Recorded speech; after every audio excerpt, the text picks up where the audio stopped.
Hey guys, probably start of January I was starting to feel depressed, and I was just like, okay, this is cool. People who know the academy work get what I'm saying, especially the people who have done quite a bit of it. They know that I'm digging deep into the depths of my connection-based self, and this is one of the hardest things for a lot of leaders to cope with. Leaders don't want to feel sad. And there's a reason for this because they're worried about what their tribe's going to think of them. They have to be upbeat, ready to go, and showing everything that they are, and making sure that they're stable for everyone. And they're the leader that builds up pressure over time. And then there are certain things that happen, and then all of a sudden these things build up, and then we've got this thing called stress. And the stress is quite often holding in the sadness or the despair or depression or whatever people are facing, instead of actually facing it head on.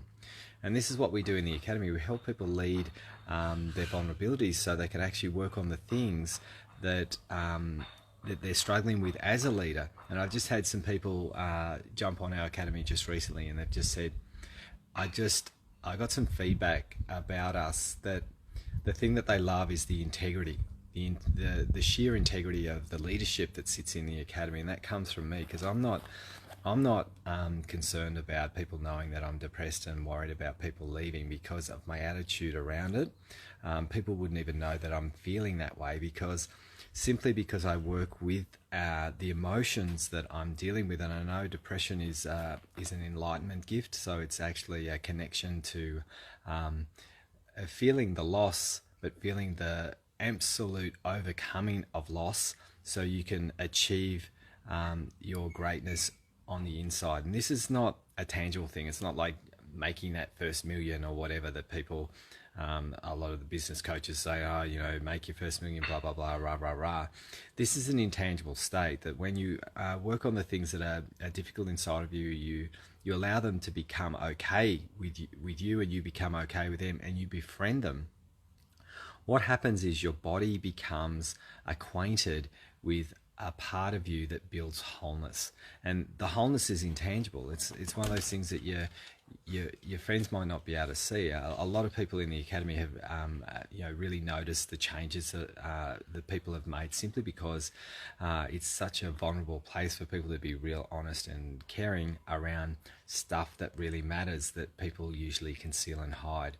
So as leaders, a lot of leaders quite often come and find me and say, hey, I've got this major thing going on and I can't cope, and I've been watching your videos and I'd really appreciate your help. And this has happened many, many times, and I offer that help, and people turn themselves around. I'm doing that with someone at the moment who's an amazing human, and offers an amazing amount of help to many, many people. And I'm helping him garner his sadness so he can actually feel comfortable with it, because he's never allowed himself to do it. So I'm teaching him, retraining his thought processes around how he's feeling around sadness. It's the first time he's ever really been deeply supported, and this quite happens quite a lot with a lot of people who meet me who are run the devastation.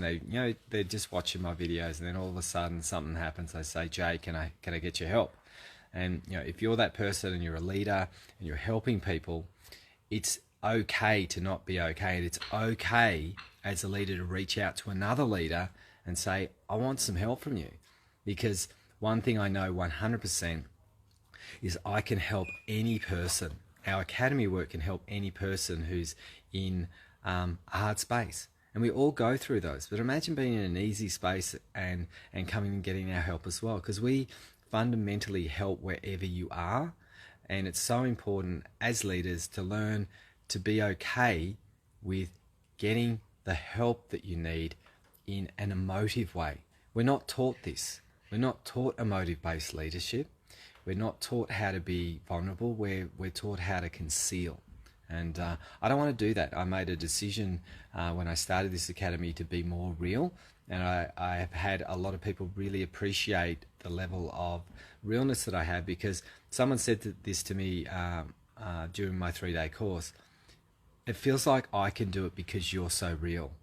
right? I don't separate myself as a leader. I put myself in the bucket of my stories and where I go. So then people can actually find a tangibility so they can do it too. Because look, there's 1%, there's like 1 to 10% of people in the coaching industry or mentoring industry, whatever you want to call it, who actually succeed. And the reason why is it's the patterns of emotional state that people can't overcome. And this is why pure success doesn't happen to most.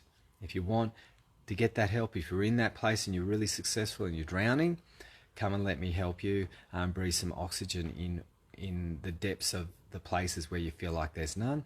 If you're feeling like you're stuck as a leader and you hit that crisis point and you want to move, come and catch up with us, because we can actually turn the needle around real fast. All right, see you guys.